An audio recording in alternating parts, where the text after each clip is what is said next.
Raise your hand if you've been personally victimized by someone telling you to get a real job. I see you, I hear you. 6 years ago, I was you. I was at the bottom of this corporate ladder wondering how I'd possibly do this for the next 40 plus years. And that was when I found the light at the end of the 40-year tunnel. Freelancing. But I had a big concern. Was freelancing actually a real job? Is it a legitimate career TM? Or is it kind of just like a side hustle while I was supposed to look for a real grown-up job on the side? Would it mean that I didn't make it in the real world if I chose to freelance? So let's talk about that today. Fun topic.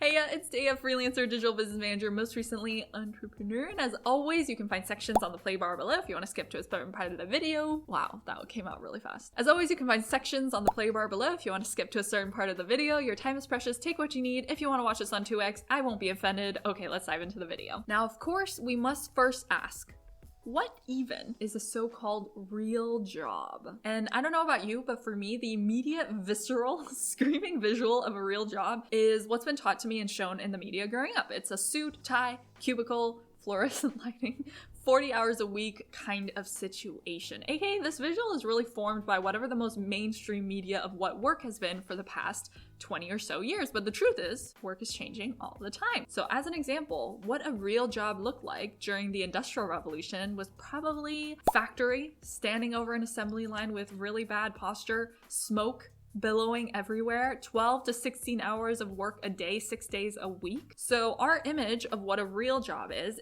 always based on the past few decades, aka it's always based in the past. And the tide is turning, thankfully, on this image. So according to Forbes, the 40-hour work week is severely outdated. Employees should be measured by output, not hours. Agreed 100%. Author Dr. Gillian says the 40-hour week is inconsistent with several ongoing work trends. The shift towards project and team-based work, the rise of the gig economy, the work and lifestyles of millennials, not to mention Gen Z, and the globalization of tasks and teams. Agreed. Just agreed. 1,000,000%. And who can forget COVID showing us that, yeah, people can and love to work from home. It's possible. Who knew? So the work tide is turning, new trends, new tech, new demands from the market, all of which are creating new types of jobs. So the World Economic Forum even says 65% of children entering primary school today will actually end up working in completely new job types that don't even exist yet today. So I don't even know what that could be. So there are full-time freelancers, gig workers, content creators, YouTubers, influencers. There are more entrepreneurs now than ever, and the list goes on. All things that don't really fit this traditional real job mold. So what even is a real job? After searching far and wide for the answer to this question, I came to a simple conclusion. There's no such thing as a real job. There isn't one image of a real job that can withstand time and be universally applicable to every person on earth. So a real job really is then just any job that fulfills whatever purpose you want it to fulfill in your career. You define what you want out of a job and in your life, and whatever job gets you there is a real job. Shocking.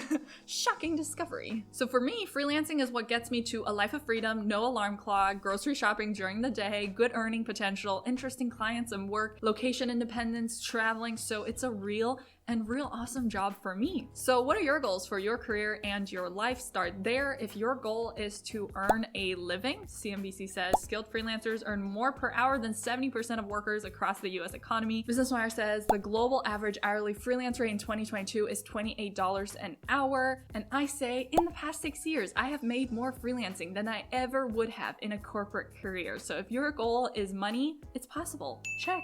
If your goal is income security, steady and regular paycheck, I get it. I am a risk-averse dumpling. And the reality check here is you can build in protections into freelancing to de-riskify it.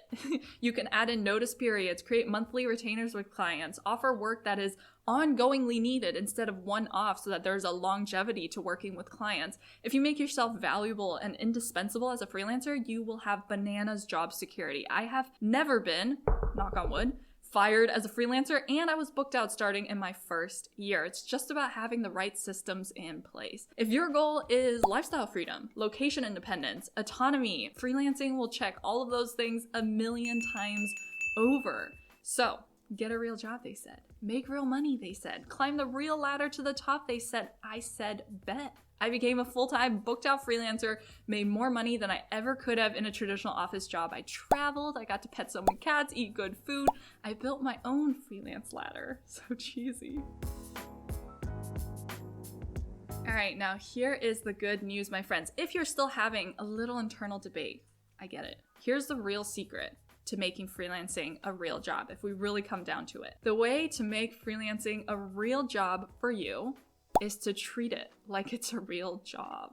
I know, boo, Dea, boo, what a dumb secret. But it's true. Stop treating freelancing like a side hustle. Stop dabbling in it. Take it seriously. Do what you say you're gonna do. Hold yourself accountable to look for clients, to finish projects, to reach deadlines, not on a one-off here and there kind of random side hustle basis, but do it seriously for as many hours a day as it requires, and then it is a real job. You decide if it's a real job here and now. I decided back in 2017 that it was a real job for me once I started seeing a little bit of financial sustainability and like, okay, this seems real. There's money hitting my bank account. All right, it seems legit.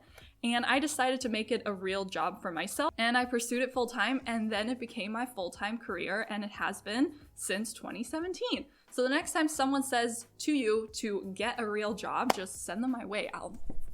Except that people will have their opinions and that there is no superior, universal, best career path that applies to everyone. So stop seeking, and I know this is so hard, it's hard for me, stop seeking external validation for what you know could be a good path forward for you. Know that at the end of the day, really the only question you need to answer is freelancing going to fulfill the things you want it to fulfill to lead your best life? And if yes, then it's real to you, to me, to us here, and that's all that matters. Welcome to your best dang life. And if you'd like to dip your toes into freelancing and see how it goes before fully diving in and committing, then have a little looky-loo at this video.